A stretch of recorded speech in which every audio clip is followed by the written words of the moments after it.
de tous les hommes de foi de l'Ancien Testament, à cause de l'incapacité à pratiquer la loi, ils n'étaient pas heureux.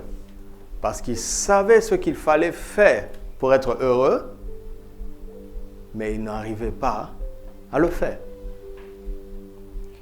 Et pourtant, Dieu avait donné sa loi pour le bonheur d'Israël. Alléluia. Pour le bonheur d'Israël.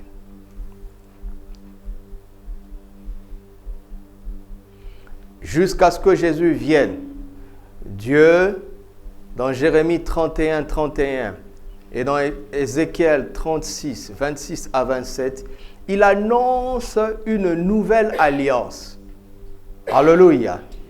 Non pas comme celle qu'il a conclue avec nos pères, non pas comme la première alliance, mais il dit dans la nouvelle alliance, il mettra son esprit, il nous donnera un cœur nouveau, il ôtera de nos corps le cœur de pierre, il mettra un cœur de chair et il mettrait son esprit en nous et lui-même nous rendra capables d'observer et de pratiquer sa loi. Ainsi, en devenant capables par la présence et la puissance de son esprit de pratiquer cette loi, enfin pouvait-on dire « Oh, que nous sommes heureux !» parce que Dieu avait publié sa loi pour le bonheur. Mais vous voyez déjà rapidement que sans le Saint-Esprit, nous ne pouvons pas goûter à ce bonheur, n'est-ce pas? Nous ne pouvons pas l'expérimenter. Et le diable croit en la Bible. Vous le savez? Quand Dieu parle, le peuple comprend ce qu'il faut faire pour être heureux. Le diable comprend ce qu'il fait, ce qui lui suffit de pousser le peuple à faire pour être malheureux. Alléluia. Amen. Par exemple, si je te dis, pour vivre longtemps, il faut manger 5 fruits et légumes par jour. Admettons. D'accord? Donc le diable sait en même temps que pour que tu ne vives pas longtemps, il ne faut pas pouvoir manger 5 fruits et légumes par jour. Il reçoit l'information. Et donc, il va pousser l'homme à faire exactement le contraire du secret que Dieu lui a révélé.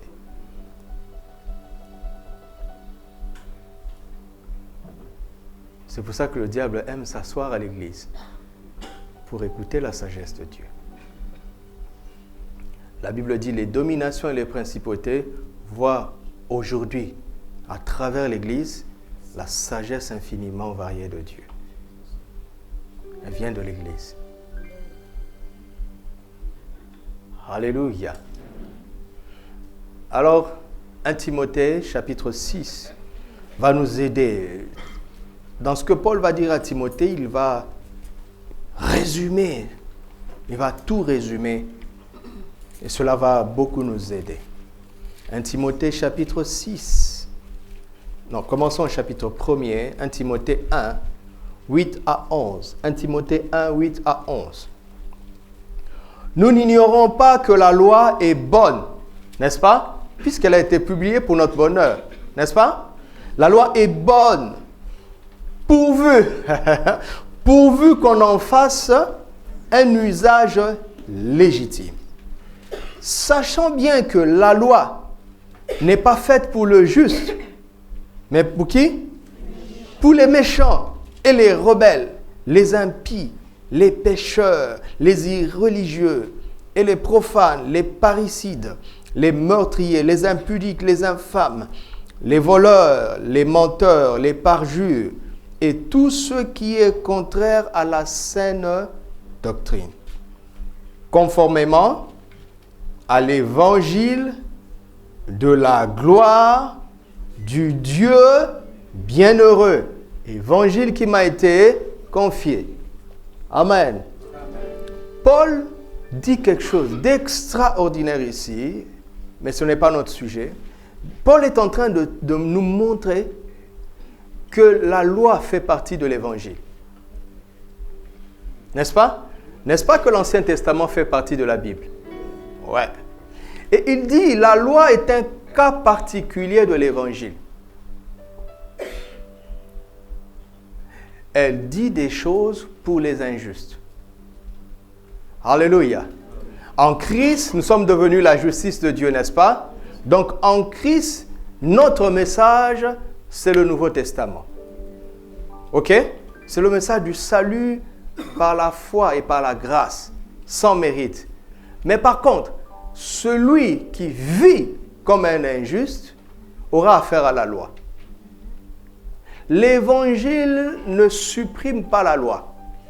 L'évangile confirme la loi. En ce sens que l'âme qui pêche, c'est elle qui mourra. Ok? Et Christ est mort à notre place.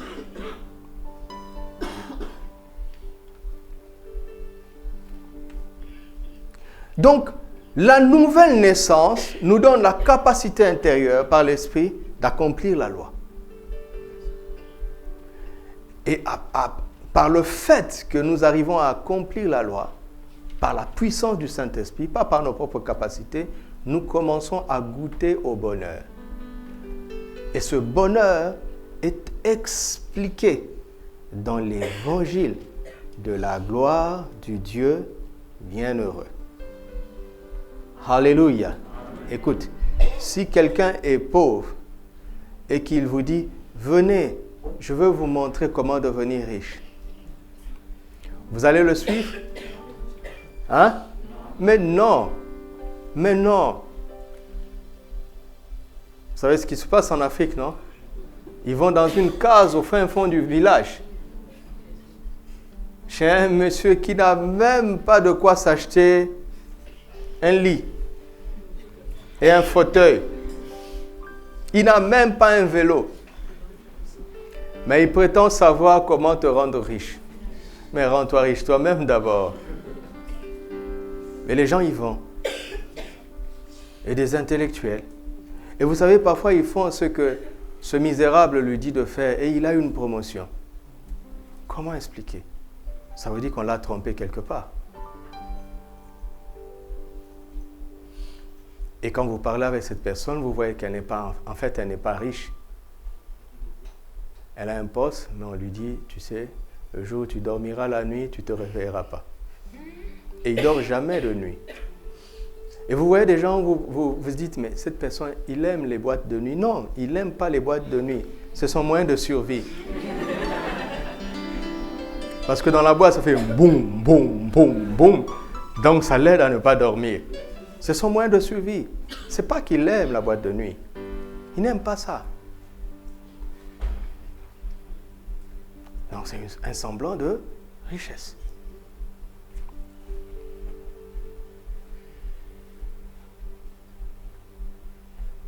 Quelqu'un qui n'arrive pas à diriger sa maison. Il se présente comme président de la République et on le vote. Mais écoute, son mandat présidentiel a échoué dès le premier jour. Si tu n'arrives pas à gérer une maison de 5 personnes, peux-tu gérer une nation, des millions? Hein? C'est pas logique? C'est tout simplement logique. Vous avez dit, ouais, il a un master en ceci, un doctorat en ceci. Je dis, oui, oui. Il a aussi un doctorat en divorce. Et en infidélité. Regarde, quelqu'un qui ne tient pas la parole qu'il a donnée à sa femme. Vous pensez qu'il va respecter le serment qu'il a prêté? Hein? C'est parce qu'on est devenu trop sophistiqué. C'est tellement évident. Non? Dis à ton frère, ne suis pas des gens comme ça. Alors, si quelqu'un veut te rendre heureux, s'il te promet le bonheur, demande-lui s'il est heureux. Hein?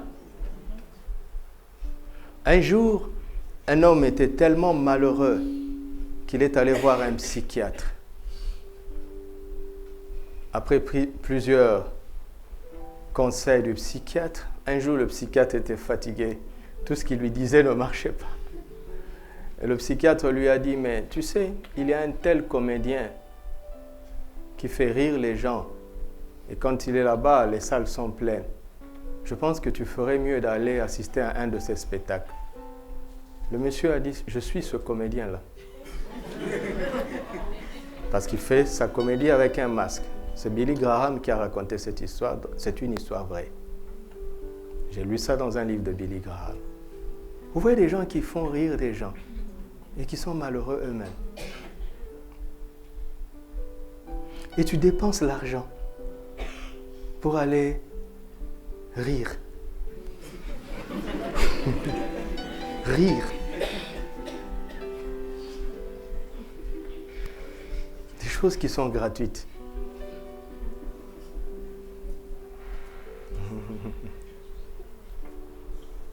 Qui est ce Dieu bienheureux? On nous parle de son évangile, d'accord? Qui est-il? Chapitre 6. Verset 13. Commençons verset 13. Je te recommande devant Dieu qui donne la vie, la vie soulignée, qui donne la vie à toutes choses. Et devant qui? Jésus-Christ, 1 Timothée 6, à partir du verset 13. Et devant Jésus-Christ, qui fit une belle confession devant Ponce Pilate. Mes amis, arrêtons-nous là-bas. Quand est-ce que Jésus a rencontré Pilate? C'était son dernière escale sur le chemin de la croix, donc de la mort. D'accord? Et c'est l'un des pires moments de la vie de Jésus. Et dans ce moment, comment a-t-il parlé? S'est-il plaint? S'est-il lamenté? Que fit-il? Il fit une belle confession, c'est-à-dire un beau discours. Paul est en train de dire l'un des plus beaux discours de Jésus, c'était sur le seuil de la mort.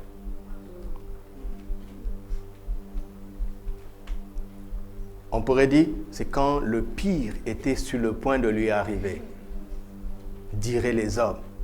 Mais pour Jésus, ce n'était pas le pire. Vous voyez ce genre de prisonnier? Pilate lui dit, dis-moi, est-ce que tu es roi? Jésus dit, est-ce qu'on te le fait dire ou bien tu le dis de toi-même? Qui a le contrôle? Il était libre de l'autorité de Pilate et il le lui montrait.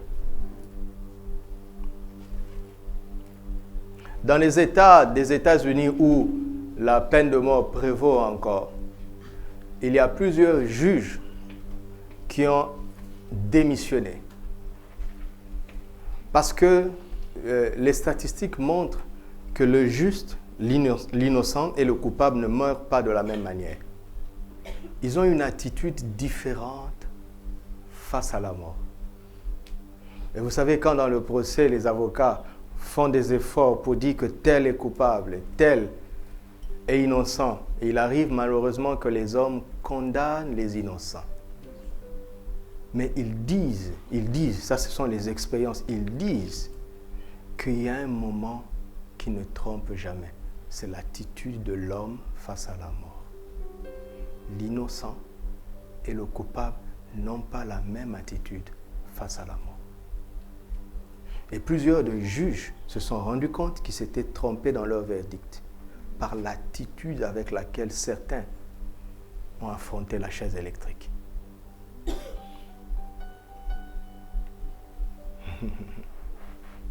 Alors, Jésus fit une belle confession, n'est-ce pas, devant Ponce Pilate, de garder le commandement et de vivre sans tâche, sans reproche, jusqu'à l'apparition de notre Seigneur Jésus-Christ, que manifestera en son temps le bienheureux et seul souverain, le roi des rois et le Seigneur des seigneurs, qui seul possède l'immortalité, qui habite une lumière inaccessible et que nul n'a vu, ni ne peut voir, à qui appartiennent l'honneur et la puissance. Observez bien le verset 6. Le Dieu bienheureux, là, le verset 16, on dit que le Dieu bienheureux possède seul, d'accord, l'immortalité. Ok? il a seul, tout seul, le secret de la vie éternelle. Vous me suivez? Et il habite où? Une lumière inaccessible que nul n'a vue ni ne peut voir. Ça ne vous fait pas penser à David? Quand tout le monde demande qui nous fera voir le bonheur, quelle est la requête de David? Fais-nous voir quoi? La lumière de ta face. Vous comprenez? Et dans la pleine révélation ici, Paul révèle à Timothée que le Dieu bienheureux est le seul qui possède l'immortalité. Il habite une lumière inaccessible que nul n'a vue. Cette lumière à laquelle David soupirait. Parce que David avait compris que le bonheur se trouvait caché dans la lumière de sa face. Ok? Maintenant la question, qui est ce Dieu bienheureux? Parce que lorsque nous lisons ici, il semble que l'on parle de deux personnes. On parle de Dieu, n'est-ce pas? Et de Jésus-Christ. Ok? Ok?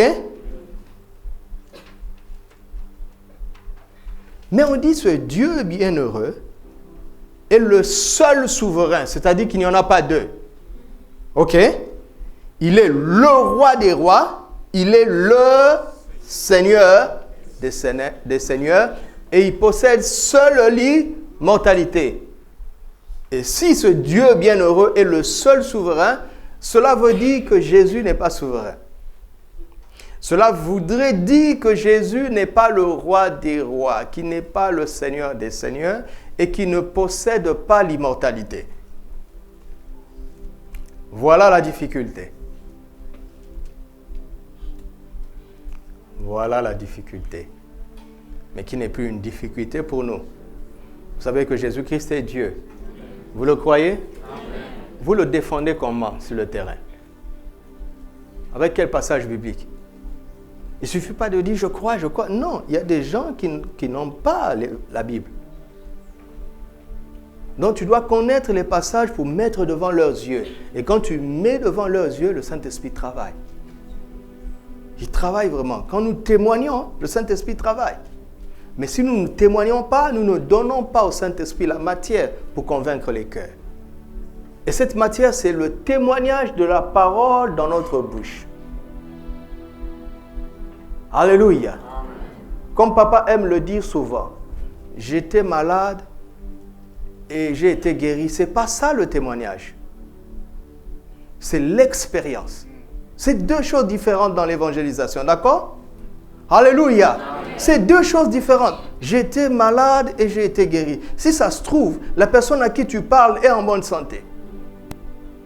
Elle n'a pas besoin de guérison. Ou bien non, j'étais pauvre, j'ai été enrichi. Si ça se trouve, la personne n'a pas besoin d'argent. Ne confondez pas témoignage et expérience. L'expérience est à toi. Le témoignage est à tout le monde. Qu'est-ce qu'il faut faire? Il faut partir de ton expérience vers Jésus et témoigner de Christ, de ce que Christ a fait dans ta vie. Ne restez pas au témoignage. Comme papa l'expliquait, il disait, dans les églises, vous voyez une femme qui a des difficultés avec son mari. Elle vient au culte et le pasteur inspiré touche cet aspect-là. Il donne une parole, la femme saisit. Elle rentre, le miracle s'opère. L'homme est transformé. Qu'est-ce qu'elle va dire? Elle va chercher toutes les femmes de la ville qui ont des difficultés avec leur mari et leur dit, si vous avez des difficultés avec votre mari, je connais une église. Et ce sera une église des femmes qui ont des difficultés avec leur mari. Mais le problème, c'est que le problème va être résolu. Maintenant, une fois que les femmes viennent au culte avec leur mari, qu'est-ce qui leur reste encore? Qu'est-ce qui leur reste? Parce que le bonheur n'est pas dans la solution des problèmes, ni dans l'absence des problèmes.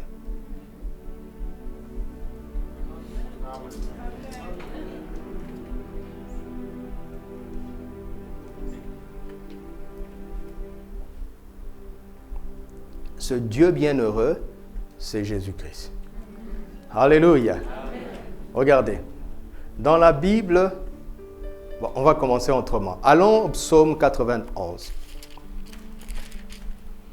J'appelle ça personnellement le psaume du triomphe. Alléluia. Psaume 91. Est-ce que vous êtes avec moi? Est-ce que vous êtes avec moi? Verset 10.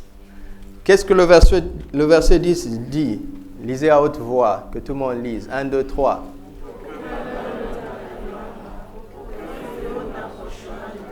Lisez encore, s'il vous plaît.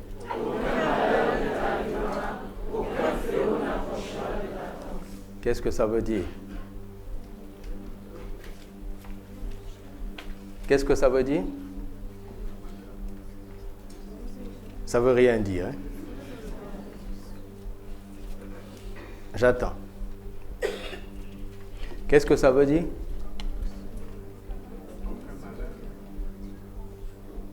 Une vie avec zéro malheur.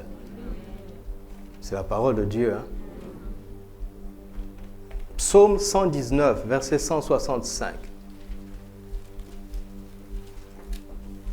Qui nous fera voir le bonheur? La personne du psaume 91 a atteint un point où aucun malheur ne lui arrive.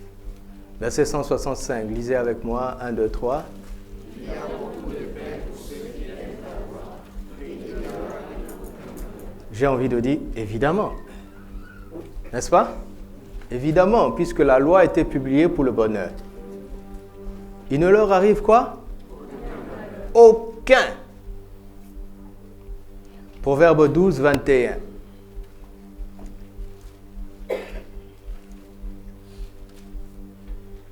Un, deux, trois.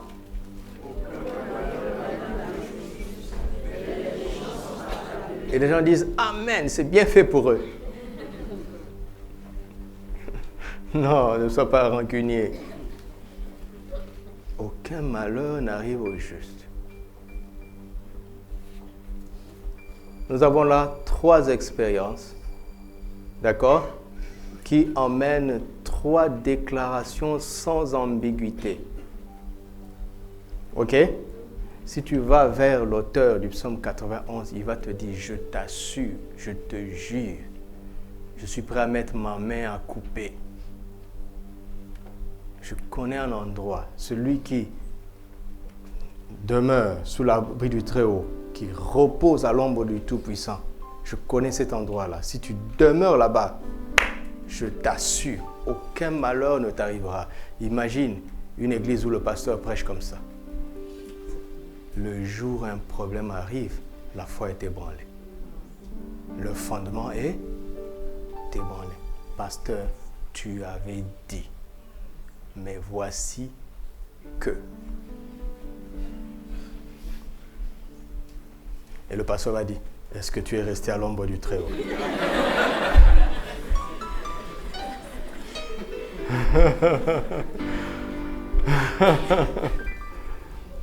Jusqu'à ce que nous lisions le psaume 34, verset 20.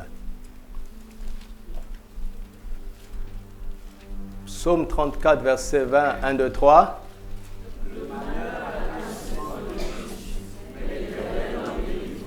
Lisez encore.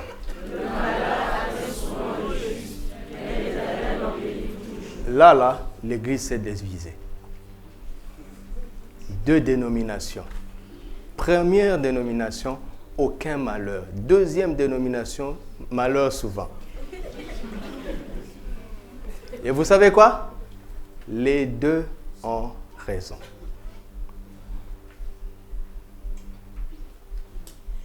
Ils voient un aspect de la révélation.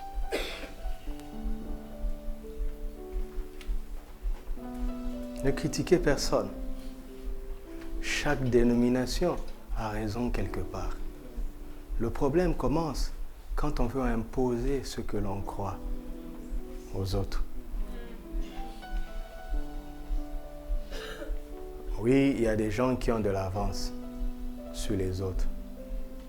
Mais dites-moi, le premier de la première est-il moins premier que le premier de la deuxième?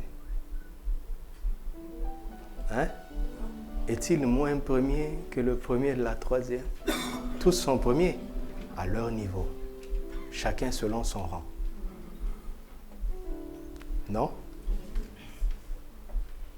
Vous savez, quand un président d'un pays plus important reçoit un président d'un pays moins important, on dit son homologue, le président. C'est vrai qu'ils n'ont pas le même niveau, mais ils ont le même, ils sont homologues. N'est-ce pas? D'ailleurs, les présidents des petites puissances durent plus longtemps au pouvoir. C'est comme ça qu'ils se vengent. Que Dieu les délivre de cette méchanceté.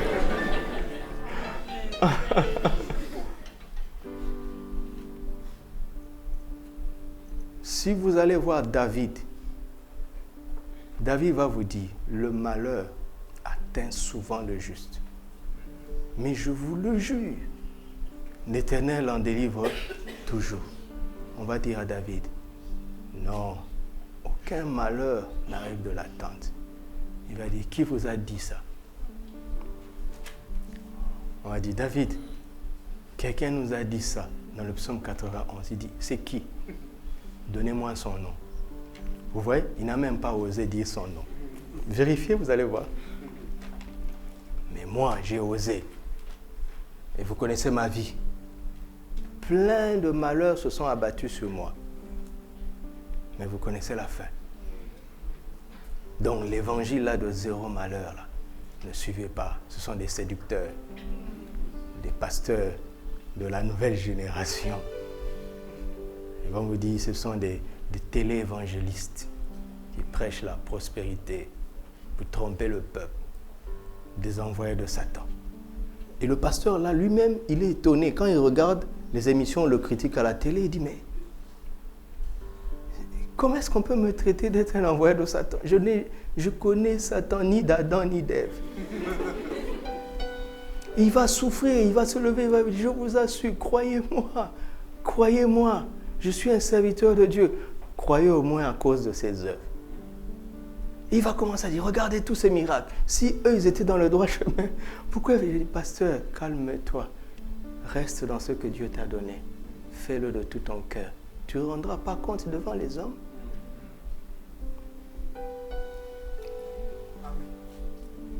Vous m'entendez? Soyons prudents. Hein? Dieu t'a donné un message, reste dans le message. Quelqu'un emmène un autre message, la seule question, est-ce que ce qu'il dit est dans la Bible? Est-ce que ce qu'il développe est cohérent? Est-ce que son expérience le confirme? Si c'est le cas, il sait quelque chose que je ne sais pas. Alors je veux voir comment il va me compléter. Est-ce que vous voyez un cardiologue se quereller avec un ophtalmo? Ils sont des païens pourtant. Vous savez, un cardiologue peut te dire, va, tu as tel... je pense que tu ferais mieux d'aller vers... Quand tu vas là-bas, c'est là-bas que tu vas payer de l'argent. Mais il t'envoie là-bas. Parce qu'il sait que ce n'est pas son concurrent. Ce n'est pas son concurrent. C'est son complément. Quand vous regardez le trône, quelqu'un va vous dire, celui qui est assis sur le trône, allez demander à Ézéchiel. Quelqu'un, il va vous dire, il a la face d'un veau. L'autre va dire, non, il a la face d'un aigle. L'autre va dire, non, il a la face d'un lion. L'autre va dire, non. Et pourtant, chacun voit un aspect de la même personne. Si vous allez demander à Matthieu qui était Jésus, il va vous dire, Jésus, je vous assure, c'était le roi des Juifs. Vous allez demander à Marc. Marc dit, Jésus, je vous assure, c'était un serviteur de Dieu puissant. Vous allez demander à Luc. Luc va dire, Jésus, moi-même je suis médecin, vous savez, j'ai étudié le corps humain. Jésus était vraiment un homme. Jean dit, Chouma, Jésus était un fils de Dieu. Scandale. Ils ne se sont pas combattus.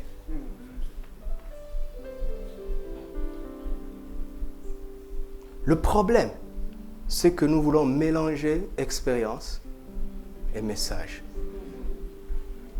Expérience et témoignage. La Bible, ce livre que voici, est un livre où il y a différentes expériences des hommes de Dieu.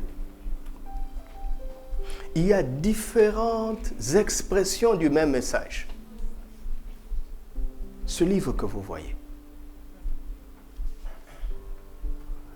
1 Corinthiens 12 nous dit même qu'il y a plusieurs dons, plusieurs ministères, plusieurs opérations. Mais c'est le même esprit. Donc, au lieu de nous accuser les uns les autres, tirons bénéfice de ce que l'autre sait, que moi je ne sais pas. Alléluia. Donc, l'auteur du psaume 91 sait comment vivre de telle sorte qu'aucun malheur ne t'arrive. Mais quand tu as fait tout ça, vous m'entendez? Suivez-moi très bien, d'accord? Redoublez d'attention. D'abord, il ne faut pas avoir foi au malheur. Parce que Dieu t'a créé pour le bonheur. Alléluia. Vis tous les jours pour chercher quoi faire pour toujours être heureux. Et fais-le. Alléluia. Maintenant, quand après avoir fait tout ce que tu savais devoir faire pour être heureux, si jamais un malheur t'arrive, va demander David. David va te dire que lui, il connaît un autre secret. Et quand tu es positionné dans cette dimension, tu n'as même pas peur du plus grand nombre du malheur qui t'arrive. Parce que le malheur atteint souvent, vous entendez, souvent. Quand on dit souvent, ça veut dire que sur 7 jours, c'est au moins 4. 4, c'est ça souvent, non? Pas rarement, hein, mais souvent. Hein? Tu réalises ce que David est en train de dire? Tu réalises? Je ne te demande pas si tu aimes ça, je te demande si tu réalises. Tu réalises? Quand on dit souvent, ça veut dire au moins 4 fois par semaine, 4 jours sur 7, au moins. Mais ça ne veut pas dire toujours aussi. Donc le dimanche au moins, tu seras tranquille. Et pas toujours, mais c'est souvent. Mais David a atteint un niveau où, même si c'est souvent, mais au contraire, il voit autre chose. Il voit au-delà du souvent du malheur. Il voit le toujours de la délivrance, le toujours, alléluia. Entre souvent et toujours, qui est plus fort? Mais voilà. Il voit des malheurs comme des collections de perles, de délivrance, de témoignages, de victoire.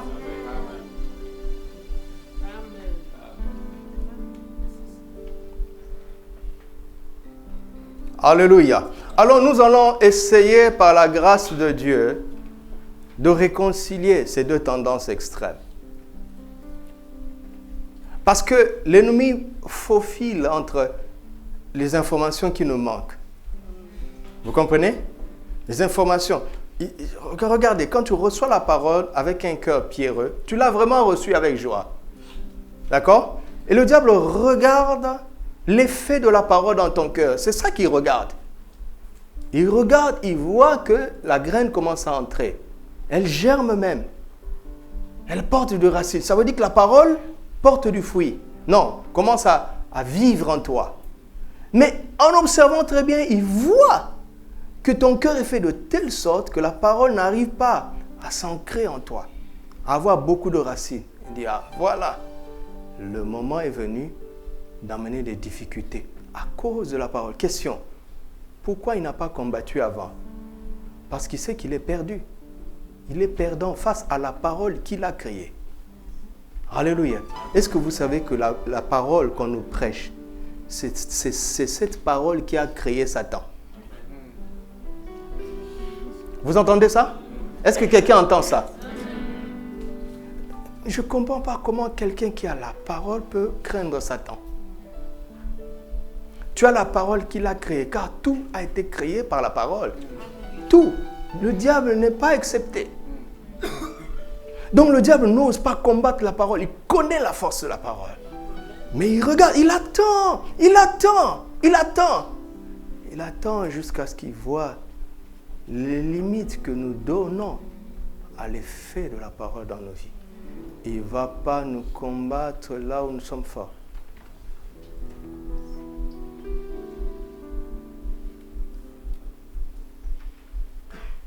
Et c'est dans les petites informations qui nous manquent là.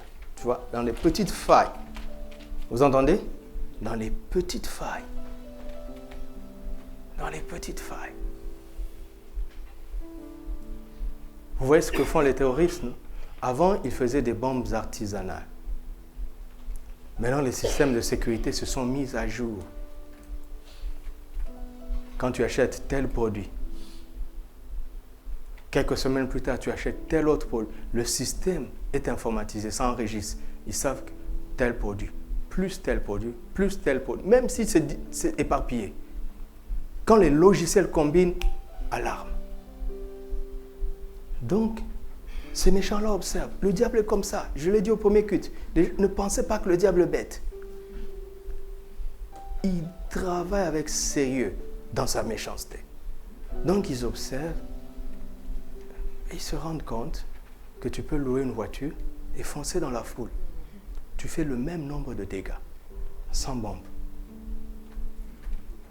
Vous comprenez? Maintenant, après, la sécurité s'est adaptée. La sécurité de ce monde attend une nouvelle stratégie pour s'adapter. Non, Dieu n'attend pas. Dieu a tout verrouillé à l'avance. Il l'a mis dans sa parole pour que celui qui veut cherche.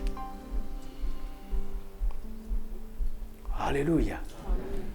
Maintenant, en fait, une solution simple serait de dire, je crois qu'aucun malheur ne m'arrivera. Mais si jamais le malheur m'arrive, je croirai que l'Éternel m'en délivre toujours. C'est juste, mais c'est un petit jeu. Le diable dit là, il n'a pas volé très haut. Il n'a pas volé très haut. Alors comment faire? Commençons dans Hébreux 11, verset 35. Hébreux 11, verset 35. Alléluia. Dis Seigneur, parle-moi, parle-moi. C'est un livre d'exploits, hein, le chapitre 11, n'est-ce pas? Verset 35. Des femmes recouvrèrent... Non, commençons verset 30. C'est par la foi que les murailles de Jéricho tombèrent, après qu'on eut fait le tour pendant 7 jours. C'est par la foi que Rahab, la prostituée, ne périt pas avec les rebelles, parce qu'il avait reçu les espions avec bienveillance. Et que dirais-je encore? Car le temps me manquerait pour parler de Gédéon, de Barak, de Samson, de Jephthé, de David, de Samuel et des prophètes qui, par la foi, vainquirent des royaumes, exercèrent la justice, obtinrent des promesses, fermèrent la gueule des lions, éteinrent la puissance de feu, échappèrent aux tranchants de l'épée, guérirent de leur maladie, furent vaillants à la guerre, mirent en fuite des armées étrangères. Et l'église du psaume 91 dit Amen, Amen, Amen, Amen. Je vous l'avais dit. Je vous l'avais dit. Il n'y a aucune défaite ici, n'est-ce pas? Continuons, verset 35. Des femmes recouvrèrent leur mort par la résurrection. Alléluia. D'autres firent livrer au tourment et n'acceptèrent point de délivrance. J'aime ça, pourquoi? Parce que c'est une transition entre des cas de triomphe et des cas où, quand on dit ils n'acceptèrent pas la délivrance, cela veut dire quoi? Ils avaient le pouvoir d'être délivrés, mais ils choisirent de ne pas être délivrés. Ça crée une transition entre ce qui va arriver. Vous avez un premier lot des gens, peu importe le problème, ils triomphent. Et puis il y a au milieu un lot où le problème arrive, ils savent comment triompher, mais ils choisissent de ne pas triompher. Ils refusent de triompher. Vous me suivez? Pourquoi? Pourquoi? Est-ce qu'ils aimaient la douleur? Est-ce qu'ils aimaient la souffrance? Loin de là. L'évangile ne prêche pas ça. Dieu t'a créé pour le bonheur. Il ne faut pas avoir foi au malheur. Ce n'est pas ce que je veux dire. Mais il y avait une raison. Et n'acceptèrent point de délivrance. Comment? Afin d'obtenir une meilleure résurrection. D'autres subirent les moqueries et le faux. Ils subirent. Vous voyez, ils n'ont pas choisi. Ils n'ont pas accepté, mais ils ont subi. Les chaînes et la prison. Ils furent lapidés, sciés, torturés. Ils moururent par l'épée. Ils allèrent ça et là, vêtus de peau de brebis et de peau de chèvre, dénués de tout, persécutés, maltraités, eux dont le monde n'était pas digne. Ça veut dire leur seule issue, c'était d'être en raccord avec le monde. Mais ils ont trouvé que le monde n'était pas digne. Ils ont refusé de se compromettre. Errant dans le désert et les montagnes, dans les cavernes et dans les antres de la terre, tous ceux-là, à la fois desquels il a été rendu témoignage, n'ont pas obtenu ce qui leur était promis. Dieu ayant en vue quelque chose de meilleur pour nous, afin qu'ils ne parvinssent pas, sans nous, à la perfection. Alléluia. Dieu veut, à l'aube de cette nouvelle année, que notre foi soit équilibrée. Alléluia. Il veut ça. Il veut que notre foi soit équilibrée. Donc nous voyons qu'il y a les deux. On peut triompher par la foi, on peut subir par la foi. Un courage qui ne vient pas de nous-mêmes. Un courage qui est le produit de la foi, de notre confiance totale en Dieu. Alléluia. Est-ce que vous pouvez recevoir encore? Alors, revenons au psaume 91. En fait, le psaume 91 a annoncé ça. Revenons au psaume 91. La Bible ne se contredit pas. Vous savez, quand quelqu'un vient et il commence à te critiquer par rapport à ce qu'il sait et qu'il ne voit pas, qu'il voit que tu ne pratiques pas, écoute-le attentivement. Tu vas voir que Dieu te parle. D'accord? Par exemple, le fameux conflit, ça c'est le plus flagrant, entre les baptistes et les évangéliques. Les baptistes, ils vous disent, on est baptisé du Saint-Esprit quand on a cru, quand on a reçu Jésus. Il nous reste maintenant à manifester le caractère. Les évangéliques disent non, le baptême dans l'Esprit est une autre expérience. Je suis de cette école-là, je crois ça. C'est une autre expérience. On n'est pas baptisé de l'Esprit à la nouvelle naissance. On reçoit la présence de l'Esprit en nous. Mais la puissance de l'Esprit est une autre expérience. C'est l'excédent, c'est quand il te dote de ses capacités, au-delà de sa présence. Alors les baptistes disent, mais regardez comment vous manquez de sagesse dans la vie. Regardez 1 Corinthiens 13, il dit, quand je ferai tous les miracles, si je n'ai pas l'amour, cela ne me sert de rien. Dieu n'est pas contre les miracles.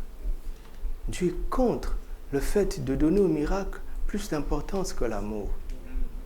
Mais si on peut avoir les deux, c'est ça même le rêve de Dieu. Donc quand tu écoutes ces critiques, comprends que sur le plan du caractère, nous ne faisons pas beaucoup d'efforts. Parce que nous sommes aveuglés par les exploits. Et ça nous rend orgueilleux. Ça nous rend orgueilleux.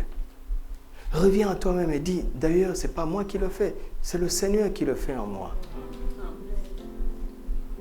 Il dit, plusieurs diront, Seigneur, n'avons-nous pas prophétisé par ton nom? N'avons-nous pas fait des miracles par ton nom? Jésus dira, arrière de moi, vous tous qui commettez l'iniquité, je ne vous ai jamais connus. Donc Jésus n'était pas contre les miracles.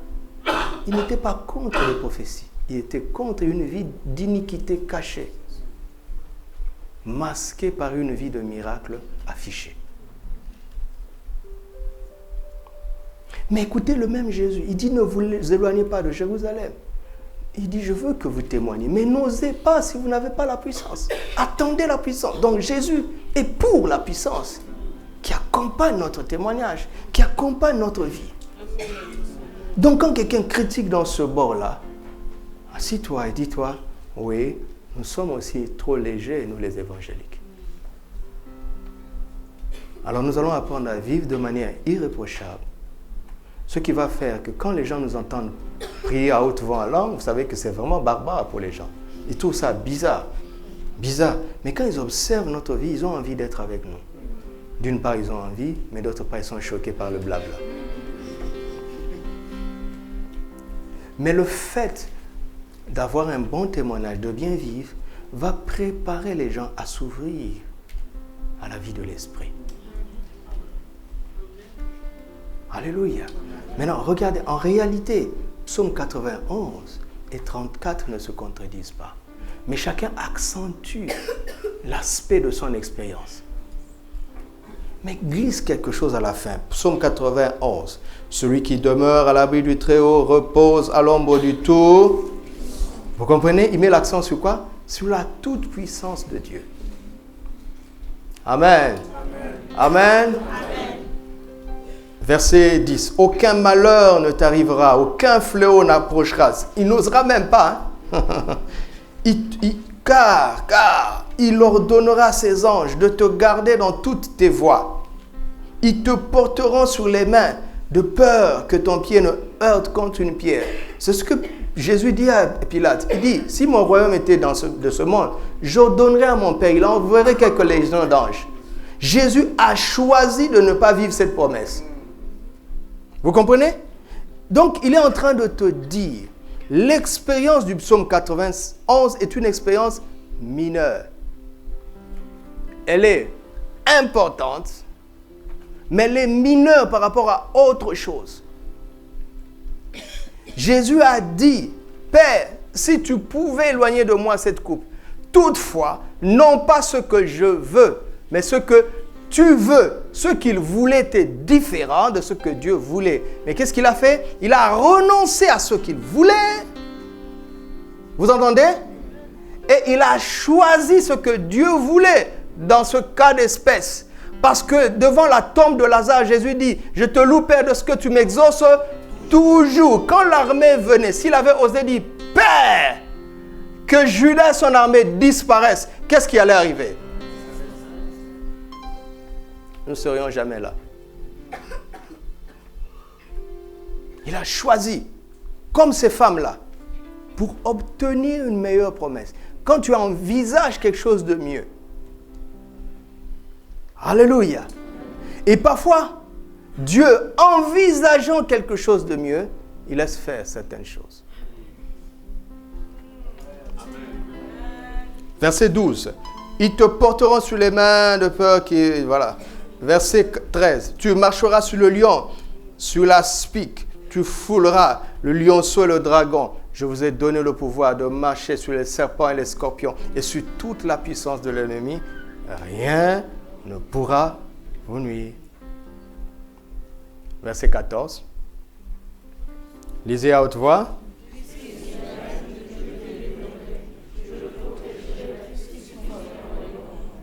Pourquoi le délivrer?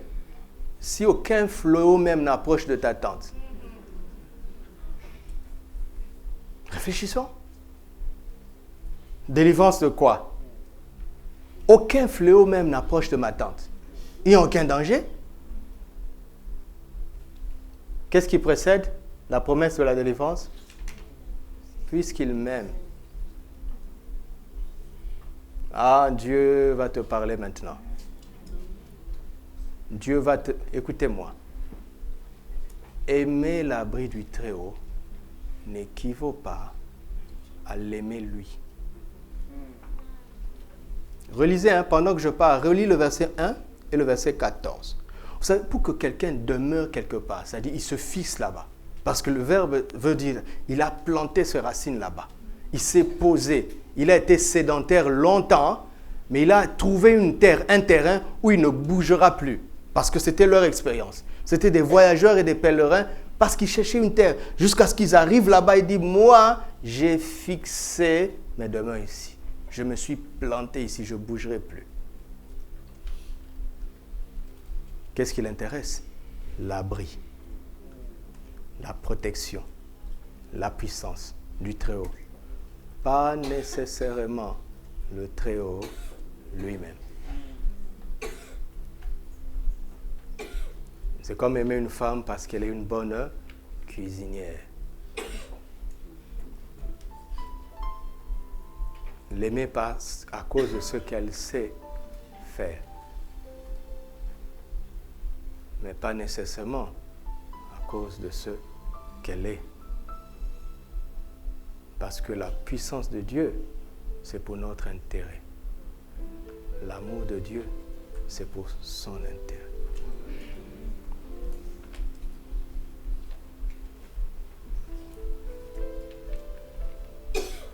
Alléluia.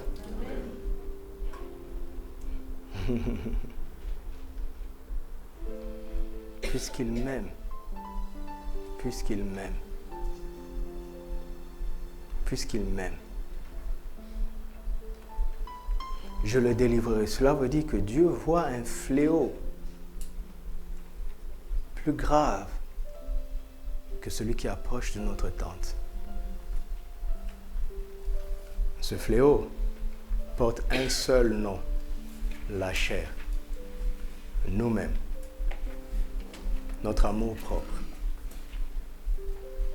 qui nous empêche de l'aimer, lui. Du moins, de l'aimer autant qu'il le mérite, ou bien de l'aimer davantage. De l'aimer pas à cause de ce que nous recevons de lui. C'est ça le défi de l'éternité. Au ciel, on aura déjà tout. Mais si on n'avait pas appris à l'aimer, on s'ennuiera dans l'éternité. Parce qu'il ne nous restera plus que lui. Tous nos besoins auront été satisfaits.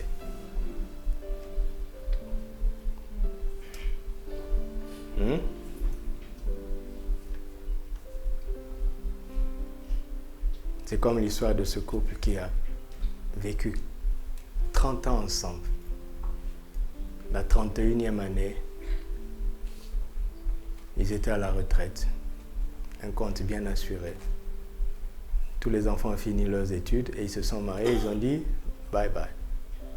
Voilà 30 ans plus tard, une grande maison. Ils ne sont que deux, face à face. Ils s'étaient oubliés l'un l'autre. Ils s'étaient concentrés sur le travail, les projets, l'éducation des enfants. Ce qui sont de bonnes choses, d'accord? C'est très important.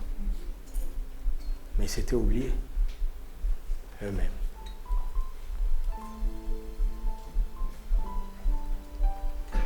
Le monsieur a demandé le divorce. Et il est allé épouser une jeune fille.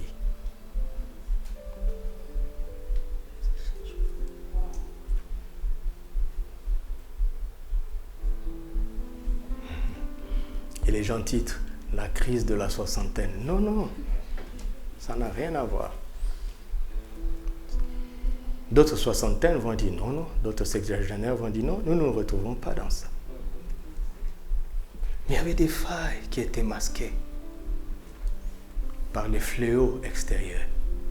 Mais il y avait une lèpre à l'intérieur. C'est un fléau qui n'approche pas. Elle n'a pas besoin. Elle est là. Elle s'appelle l'amour propre, la volonté propre. Dieu ne délivre personne de la chair. Il attend que chacun renonce à la chair. Amen. Vous m'entendez? Renonce. Que Galates 4 ou Galates 5 ou Romains 8 ne vous trompe pas. On parle des fruits, les œuvres de la chair. Les œuvres de la chair, ce n'est pas la chair. Vous entendez? L'affection de la chair, ce n'est pas la chair elle-même. Ce sont simplement des signes que la chair est vivante encore. Mais ce n'est pas la chair elle-même.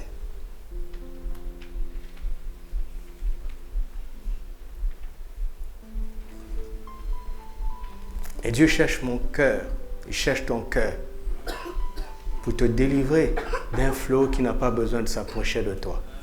Est-ce que je parle à quelqu'un? Ce flot n'a pas besoin de s'approcher.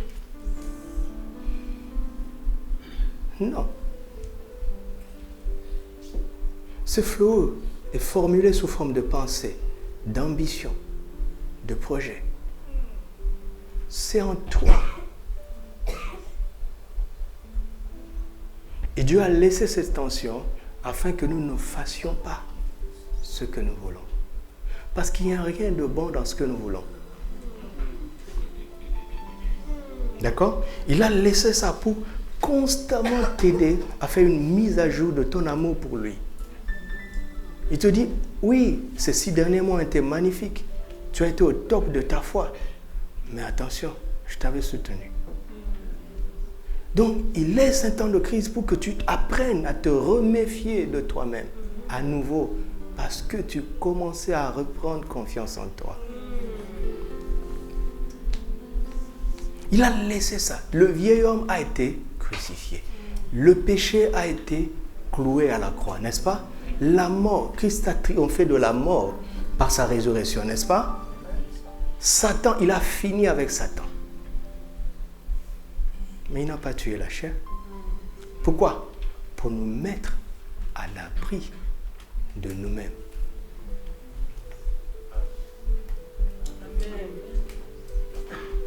Parce que c'est le dernier rempart pour que notre amour soit total pour lui. Si ça se trouve, peut-être que tu penses aimer Dieu, mais en fait tu aimes sa protection. Si ça se trouve, tu penses aimer le Sauveur, mais en fait tu aimes son salut. C'est 2 choses différentes. Vous m'entendez? Et parfois c'est subtil, ça se confond. Vous comprenez? Parce que le Sauveur et en même temps le salut, parfois ça se confond, c'est subtil. Alors pour nous protéger, il a laissé la chair. Comme une alerte à chaque fois pour dire, que choisirais-tu dans ce cas? Que choisirais-tu? Alléluia. Je vais donner un exemple pour vous détendre. J'ai été profondément éprouvé dans mon âme quand je me suis rendu compte que je l'aimais. Elle avait une connaissance du pays qui lui a demandé la main. Et elle est venue me demander conseil. Devinez la suite. Ainsi parle l'Éternel. Cette relation ne vient pas.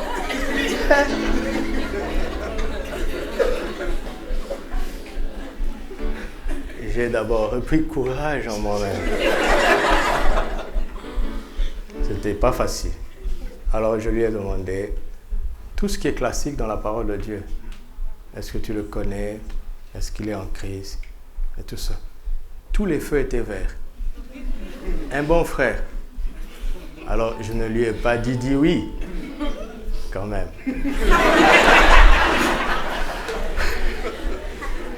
Je lui ai dit précisément ceci. Je ne vois pas pourquoi tu dirais non. Ce qui n'est pas la même chose. N'est-ce pas? Mais Dieu était en train de me tester. Et après, elle a dit oui à la mauvaise personne. Le gars est mal tombé. Hein? Le gars a commencé à multiplier des erreurs pour la perdre. Parce que l'Éternel combattait pour moi.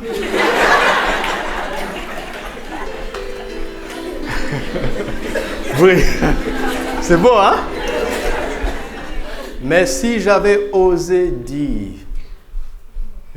déjà, elle n'était pas influençable. Il faut que vous le sachiez. Je ne pouvais pas la manipuler. Mais parfois, quand les sentiments sont forts, tu perds la raison. Tu essaies de manipuler quelqu'un que tu ne peux pas manipuler. Parfois même, certains arrivent à manipuler, mais ce que tu obtiens par la manipulation ne résistera pas aux difficultés qui vont avec. Soyez honnêtes. D'accord? Soyez honnêtes. Je ne vous dis pas que c'était facile pour moi. Quand le frère a commencé à multiplier des erreurs, on ne se voyait pas tout le temps. Hein? Ce n'est pas comme vous aujourd'hui, vous livrez vos confidences aux frères. Non, non, non. Je peux compter sur le bout du doigt le nombre de fois on a parlé. Mais j'étais pasteur. Donc à un moment donné, elle avait besoin de conseils d'un pasteur. Le frère ne s'intéressait pas à elle. Le frère s'intéressait à tous les projets qu'ils auraient pu faire ensemble. Et quand la bonne dame parle de ce qui le passionne, le gars écoute. Après, il dit, on en était où? Il met de côté. Ça suffit pour voir qu'il ne t'aime pas.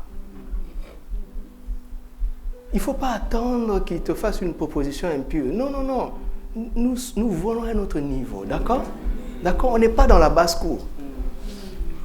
Vous comprenez? Ce n'est pas parce que quelqu'un ne boit pas, qu'il ne vole pas, qu'il assiste à toutes les réunions, qu'il sera un bon mari. Tu vas voir la face belle à la maison. Ou une bonne femme, évidemment, hein, c'est dans les deux sens. Hein.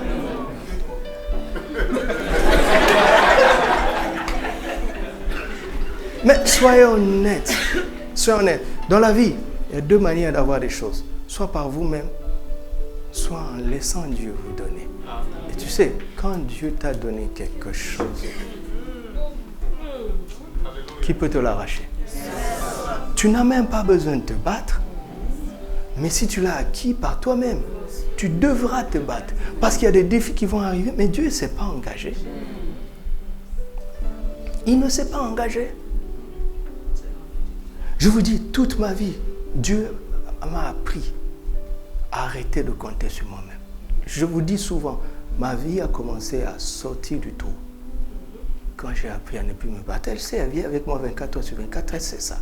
Quand je ne sais pas quoi faire, je m'enferme dans ma chambre. Parfois, je ne sais pas comment prier. Jusqu'à ce qu'une parole vienne. Si elle ne vient pas, je ne sortirai pas. Pourtant, j'ai des idées. L'homme peut être ingénieux. J'ai appris à me méfier de ça. Les solutions humaines créent beaucoup plus de problèmes après qu'avant. Demandez à Abraham si Abraham pouvait supprimer Ismaël. Mais il y a des choses que tu ne peux plus supprimer. Mais Dieu continue de t'approuver.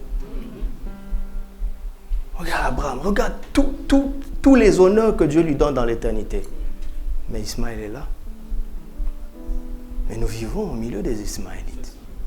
À cause de notre père Abraham. S'il avait attendu un peu, vous entendez? S'il avait attendu un peu,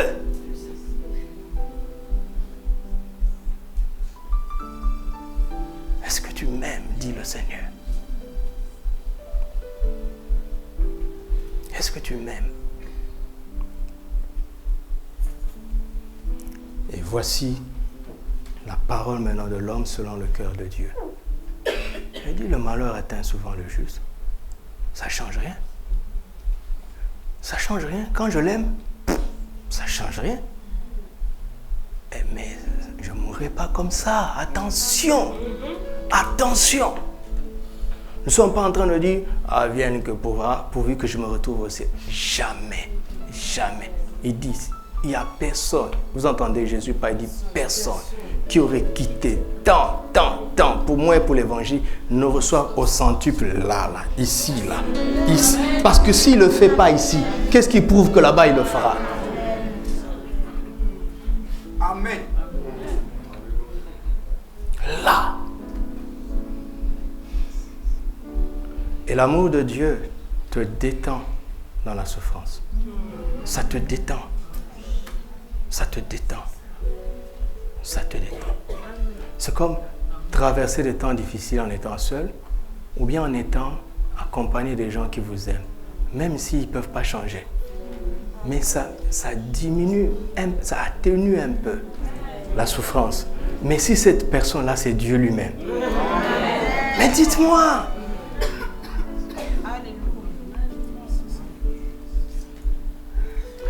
l'évangile est beaucoup plus profond que ce que nous entendons tous les jours. L'évangile est beaucoup plus profond que ça. Notre Dieu est beaucoup plus sérieux que ça. Il n'est pas le Dieu des solutions faciles et rapides. Il est le Dieu des solutions profondes et durables et éternelles. Mais c'est un Dieu qui cherche notre cœur. Il cherche notre cœur. Il cherche notre cœur. Presque tout ce que le salut nous donne sur terre, les païens arrivent à l'avoir sans Christ. Comme papa dit souvent, il dit, mais écoutez, si la gloire de Dieu, c'est de construire un grand bâtiment, mais les païens rient, n'est-ce pas? Il n'y a pas. Mais les païens savent faire ça. Si la gloire de Dieu, c'est de remplir les stades, mais les païens rient. Allez à l'essentiel. Après, le reste va venir par-dessus.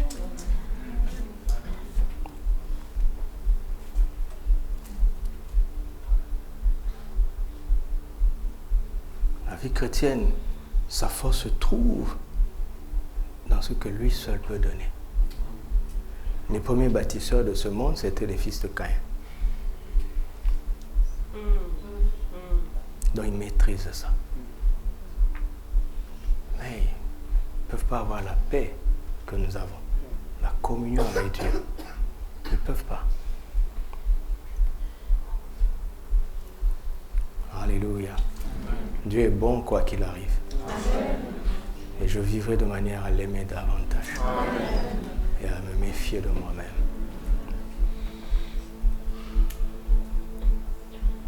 C'est la lumière de sa face qui m'intéresse, pas la puissance de son bras seulement. D'accord?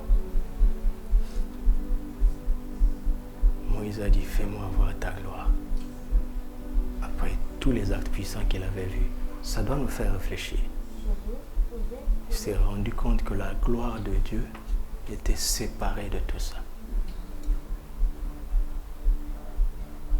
Et le péché n'est pas venu nous priver de la puissance, mais de la gloire de Dieu.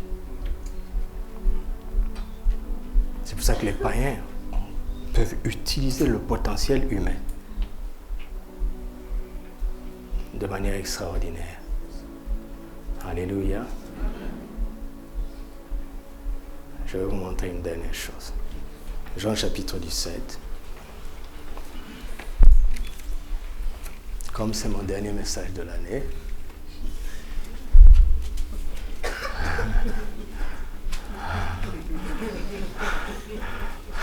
c'est vraiment mon dernier message. Il m'a permis de le dire aujourd'hui, donc ce sera le cas.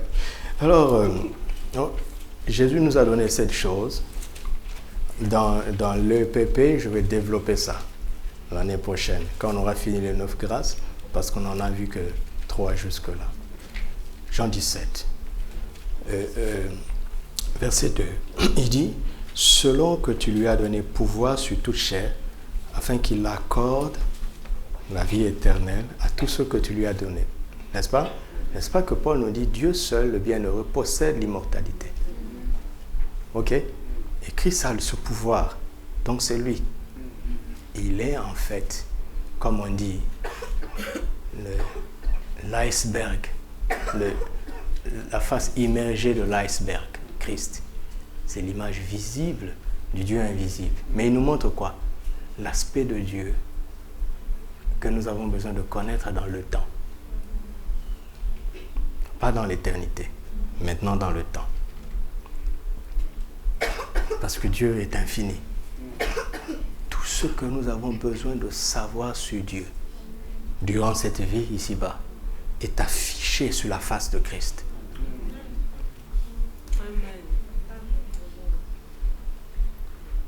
Donc, le premier cadeau, c'est la vie éternelle. Alléluia. C'est la dernière prière de Jésus. C'est des déclarations solennelles. Il liste les choses qu'il nous a données. Regardez. Il faut pleurer de manquer une de ces choses, pas le reste. Verset 6. J'ai fait connaître ton nom. Le deuxième cadeau, c'est la connaissance du nom de Dieu. N'est-ce pas? Verset 8. Je leur ai donné les paroles que tu m'as données. Donc le troisième cadeau, ce sont les paroles au pluriel. Ok? Ça c'est verset 8. Verset 14. Je leur ai donné ta parole. Vous voyez? Avant il a dit les paroles, n'est-ce pas? Maintenant il dit ta parole. C'est le quatrième cadeau. Ta parole. Verset 22. Je leur ai donné la gloire que tu m'as donnée. La gloire même de Christ. Qu'est-ce qu'il a fait? Il nous a donné. Alléluia. Ça, c'est le cinquième cadeau. Le sixième cadeau, Père, je veux que là où je suis, ce que tu m'as donné soit aussi. Est-il exaucé, oui ou non? Donc, nous sommes où? Exactement où il est. Nous occupons sa position. N'est-ce pas? La tête ne peut pas être assise quelque part sans que son corps n'y soit. Nous sommes le corps de Christ. Et Christ, la tête, est assis à la droite de la majesté divine, au-dessus de tout. Nous, son corps, nous sommes assis où? Nous sommes assis où? La position de Christ. Vous voyez, après la gloire de Christ, la position de Christ. Et regardez le verset 26. Je leur ai fait connaître ton nom. Je dis, oh, tu nous avais déjà fait connaître. Et je le leur ferai connaître. Je dis, est-ce que c'est une répétition? Il me dit non. C'est une autre dimension. Alléluia. C'est là où je voulais conclure. Il y a deux choses qui se répètent. La vie éternelle, nous le savons, c'est Zoé, la vie de Dieu dans l'homme, n'est-ce pas? Par la foi en Jésus-Christ. La gloire, sa présence, la beauté de sa face, sa magnificence, qui dépasse sa puissance. C'est ce qui explique ce qu'il est. Et qui explique pourquoi il est capable de faire ce qu'il fait. Parce qu'il est comme ça. Alléluia. Et avant, il dit, je leur ai fait connaître ton nom. Et enfin, il dit, je le leur ferai connaître. Avant, il dit, je leur ai donné tes paroles.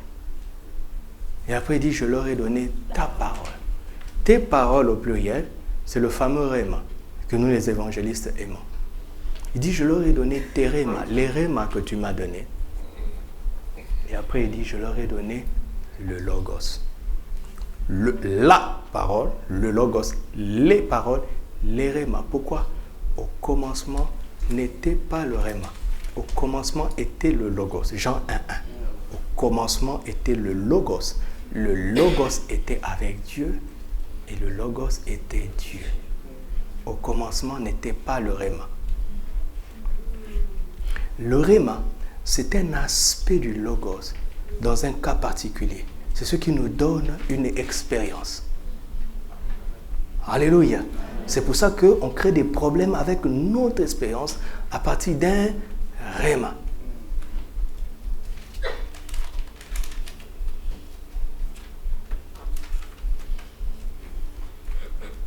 Les rémas sont là pour nous préparer au logos, à accepter la force des Écritures.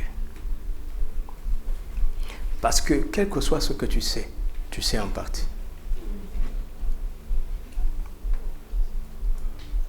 Et il dit, je leur ai fait connaître ton nom. Après il dit, je le leur ferai connaître.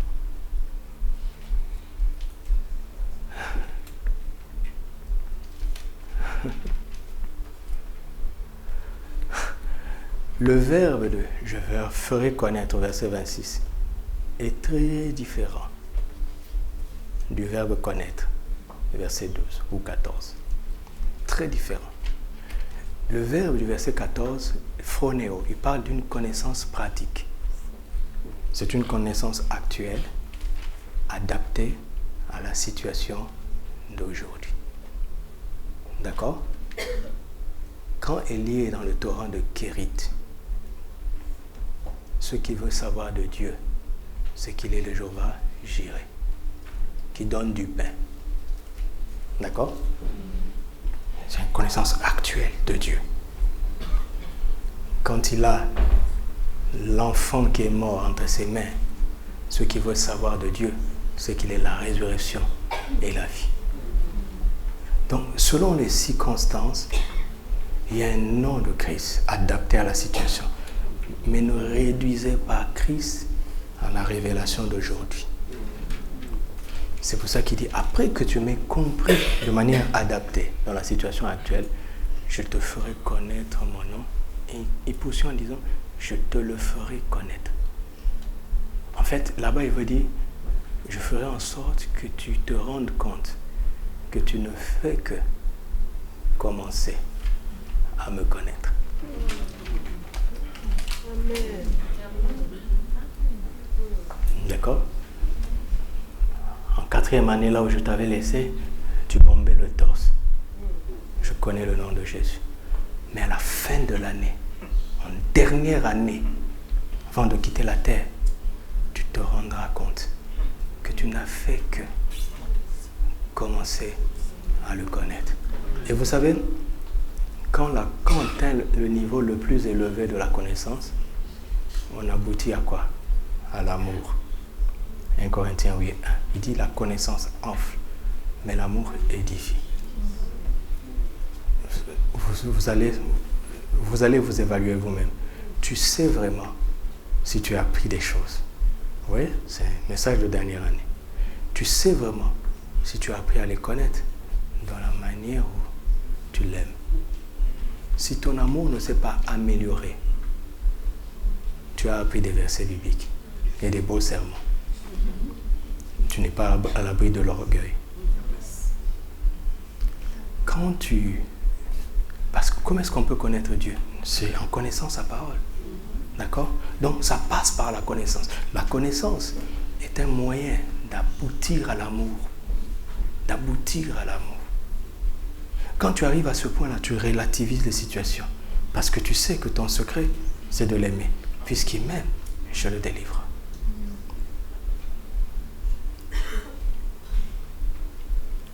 Et quand tu arrives là-bas, c'est pas que tu tombes amoureux de lui. Tu te relèves étant amoureux de lui. Passionné, absolument amoureux de lui. Quand tu te lèves le matin, tu l'aimes plus. Tu l'aimes plus. Et quand tu arrives là-bas, regarde. C'est l'amour qui va t'aider à utiliser ton cœur au maximum de ton potentiel. La connaissance va t'aider à utiliser ton cerveau au maximum de son potentiel. Mais l'amour va t'aider à utiliser ton cœur au maximum de son potentiel. C'est là où tu deviens un homme développé spirituel. Tu deviens un savant de cœur. Là où certains deviennent des savants de tête. Toi, tu deviens un savant de cœur. L'amour te dicte les choix. L'amour te dicte les décisions. L'amour, c'est l'amour qui te dicte. Parfois des risques à prendre. L'amour te dicte. Là où la raison dit niet, l'amour te dit, mais je ne peux pas l'abandonner là. Alors, je vais faire tout ce que je peux. C'est l'amour, c'est pas rationnel. Vous entendez? C'est l'amour. Et c'est là où Dieu manifeste la beauté de sa gloire. Et l'issue ne pose plus un problème. Peu importe comment les choses se passent, tu sais dans ton cœur que ton amour pour lui a pris du poids. Vous savez ressentir ça, non? Tu le sais. Je ne sais pas comment vous l'expliquer. Tu le sais. Tu sens que tu es meilleur. Malgré la fournaise. La fournaise t'a rapproché de lui. Tu comprends? Tu vois que tu es plus proche de lui, que sa parole est réelle pour toi. Qu'il n'est pas une idée. La chrétienté est quelque chose de vivant, de puissant, de glorieux. Les moqueries des gens ne te touchent plus. Parce que ce n'est pas une affaire d'extérieur, d'apparat. Tout ce qu'on peut avoir ici, là, on ne partira pas avec. Mais c'est l'homme intérieur. Comment l'homme intérieur est transformé à son image, parce que son image est à l'intérieur. Et c'est l'amour qui décante ça. C'est l'amour, mes amis. C'est l'amour. On est au seuil du fait de le connaître. On ne sera qu'au seuil. Et on veut plus de lui. C'est ça que Moïse a expérimenté. Et après avoir tout vu, il fait moi voir ta gloire. C'est toi-même que je veux. Quand les gens sont en train de dire, qui nous fera voir le bonheur? David, quant à lui, dit, fais briller sur nous la lumière de ta face, car le Dieu bienheureux est le seul qui possède l'immortalité. Il a le secret pour prolonger la vie au-delà de la mort. Il habite une lumière inaccessible. Mais il peut nous permettre de voir ça sur la face de Christ. Alléluia. La parole a été faite chair.